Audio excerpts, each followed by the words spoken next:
commends President Obama and President Bush for all their efforts to bring Osama bin Laden to justice. Good afternoon. Nearly 10 years ago, President Bush stood before the nation after 9/11 and pledged to the American people that we will not tire, we will not falter, and we will not fail in our quest to defeat those who intend to do us harm through acts of terror. Last night, we heard President Obama tell a very changed nation that we did not fail. I think what this tells all of us is that success and victory sometimes takes a lot longer than we would like. Sometimes it's a lot harder than we would like. And sometimes it brings about more tragedy than absolutely we would even believe.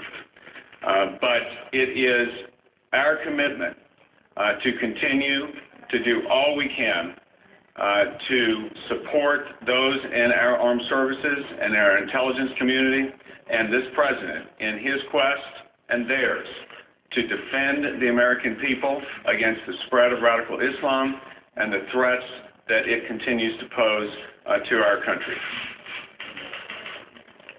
Good afternoon. September 11th. I want to break away from the Republican leadership. Kevin McCarthy's statement. The Republicans obviously very pleased that bin Laden is dead. CNN has now confirmed that U.S. officials are bracing for some sort of audio tape. We think it's an audio tape, not necessarily a videotape, but we'll know soon enough. Bin Laden apparently, before he was killed, left some sort of tape to be played upon his death to the world, especially to his supporters. His supporters call this a martyr tape. When there are suicide bombers out there, they usually record something before they go ahead and kill themselves, and then after the suicide attack, they release this videotape or audio tape, whatever it is, so their supporters supposedly will be inspired by this. We're now told that this so-called martyrs tape by bin Laden is about to be formally released.